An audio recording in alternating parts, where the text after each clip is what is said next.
के बाद दिवाली के आसपास का टाइम था, बाहर कोई एक महिला पेंटिंग्स बेच रही थी। क्या बेच रही थी? राजकुमारी को पता चला कि अच्छी पेंटिंग्स बेची जा रही है। राजकुमारी ने कहा बुलाओ भाई महिला को। महिला अंदर आई तो उसको पूछा भाई दिखा पेंटिंग्स, तो उसने पेंटिंग दिखाई। राजकुमारी ने खूब सारी पेंटिंग खरीदी, राम जी की, कृष्ण जी की, शिव जी की, पार्वती जी की, हिंदू देवी देवताओं की, थोड़ी हिंदू राजाओं की, राणा सांगा, राणा कुंभा, राणा प्रताप, पृथ्वीराज चौहान, हमीरदेव चौहान। बूढ़ी महिला वो जो बेच रही थी उसको लगा, रहे यार आज तो ठीक कमाई हो गई अपने। तो उसने कहा राजकुमारी जब इतनी पेंटिंग खरीदी है तो एक अच्छी पेंटिंग और बताऊं मैं तुम्हें? उसने कहा हाँ बताओ। और उसने एक बड़ी सी पेंटिंग दिखाई, ये और खरीद लो तुम। तो राजकुमारी ने कहा है कौन ये? तो उसने कहा अरे तुम इनको नहीं जानती, ये औरंगजेब है। कौन है? दिल्ली का बादशाह औरंगजेब। वो महिला दिल्ली से आई थी। राजकुमारी ने कहा हाँ ये भी दे दो पेंटिंग। वो भी ली, सारी पेंटिंग के रुपए दिए। फिर उसको कहा 2 मिनट बैठ यहाँ पे। उस अपनी सहेलियों को बुलाया और अपनी सहेलियों को बुलाकर औरंगजेब वाली पेंटिंग पे जूते मारो। तो सबने जूते मारे तो औरंगजेब की पेंटिंग बेचारी चिंदी चिंदी हो गई, फट गई एकदम। अब उस बूढ़ी महिला को दी और का पैसे रख ले तेरे सारे, ये पेंटिंग भी वापस ले जा, और ले जाके औरंगजेब को कहना कि चारुमती ने फाड़ी। वो महिला गई, उसने जाके औरंगजेब कहा कि बादशाह मैं तो क्या ही बताऊं तेरे को, एक लड़के ने तेरे पोस्टर के टोटे टोटे कर दिया है और तेरे को क्या गालियां निकाली है मैं तो बता भी।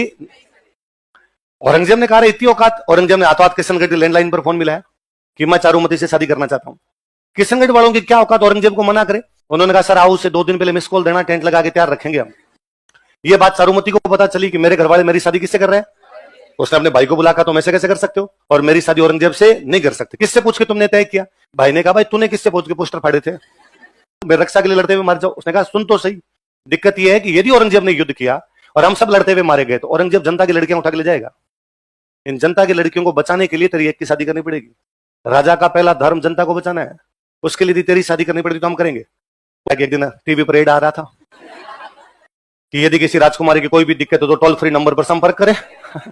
उसने राज सिंह जी के नई जियो सिम के नंबर का बाड़े कहीं से और टोल फ्री नंबर पर कांटेक्ट किया उनके, कि जिस प्रकार भगवान कृष्ण जरासंध के खिलाफ रुक्मणी को लेकर चले गए थे। किसको लेकर चले गए? भगवान कृष्ण की जो पटरानी थी रुक्मणी, उनका हरण करके लेके गए थे भगवान कृष्ण जरासंध के खिलाफ। उसी प्रकार आप आइए और मुझे भी हरण करके ले जाइए और मेरे से शादी कर लीजिए। अब टोल फ्री नंबर पर ऐसे मैसेज आते रहते हैं भाई साहब। राज सिंह जी के पास भी ऐसे मैसेज आते रहते थे। राज सिंह जी ने पहले डीपी चेक की। उनका ठीक है ना, ब्याह तो किया जा सकता है। तो राज सिंह जी ने हाथों हाथ भेजा कि डन, तुम तो मुझे भेज दो, ब्याह कब है बाकी मैं देख लूंगा। अब राज सिंह जी को पता चला यहाँ पे शादी करने के लिए कौन आने वाला था? औरंगजेब। औरंगजेब को मैसेज किया कि औरंगजेब वो तो किशनगढ़ ब्याह करने के लिए जाने वाला था, कैंसिल कर दे या मैं करूंगा।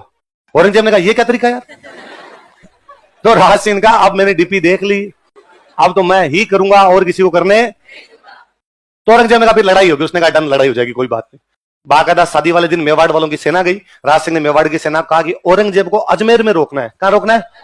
अजमेर से आगे मत आने देना, और जैसे किशनगढ़ में मेरे फेरे हो जाएंगे मैं खुद लड़ने के लिए आ जाऊंगा। सेना ने कहा साहब चिंता ही मत करो, आप तो फेरे करके आराम से विदा हो गया हो मेवाड़, औरंगजेब की सेना को इंच भी अजमेर से आगे आने